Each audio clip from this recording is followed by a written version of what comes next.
کہ اگر آپ کو ٹی ملا ہوا ہے تو اگر اس نے چندہ دیا 10,000 روپئے اس کو ریپیٹ کیا جاتا ہے کہ 20% کے اعتبار سے اس کو ٹیکس ملے. تو ہمارا یہ سب مرحلہ ہے رجسٹریشن کے بعد. چھوٹا ہو یا بڑا ہوگا ہر ایک کو رجسٹریشن کرا لینا ہے. اور یہ کرا لینا اس وقت کے تناظر میں بہت ضروری ہے کیونکہ حالات بد سے بدتر ہوتے چلے جا رہے ہیں.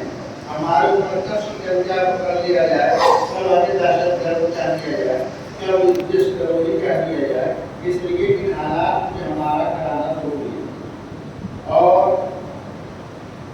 یہ سالانہ امتحان کے نتائج, ایک بات یہ سنی, بنگال میں رابطے مدارس والے امتحانات کرا رہے ہیں, بہار میں وفاق المدارس والے امتحان کرا رہے ہیں, مگر اس وقت یہ رابطے مدارس کا قیام عمل میں آیا تھا اور مولانا اسد مدنی نے اس کو قائم کرایا تھا, قائم کیا تھا. تو اس وقت کی نظر تھا کہ ہم امتحان کا سسٹم دے. اگر امتحان کا سسٹم رکھنا ہے تو پہلے داروں کو شروع کریں, داروں کو بھی امتحان کے انعقاد کرائے. اور امتحان کا انعقاد کرانے میں بہت پریشانی ہے, بہت پریشانی ہے. میں وفاق المدارس اسلامیہ بہار جب میں قانون میں مفتی شعیب عالم صاحب کو رام اللہ بھی ہے وہاں قائم پر, اور اس کے مختلف بنیادی دستور سال کمیٹی بھی نصاب کمیٹی اور مختلف کمیٹیوں کے ساتھ تھا اور اس میں پھر شرکت ہے. مگر اس کے باوجود میں وفاق المدارس کے امتحان میں آج تک شریک نہیں. مولانا صاحب تو شریک ہوئے مگر میں شریک نہیں. وجہ کیا تھی؟ پہلا سال جب امتحان ہوا تو مختلف مقامات کے مدرسے والے شریک ہوئے اور ان کا سینٹر میں بنایا گیا تشکیل. ان لوگوں نے کاپیاں جمع کی, امتحان نتائج کے پیپر جمع کیے. وہ 4-5 سال تک میرے پاس رکھتا رہا.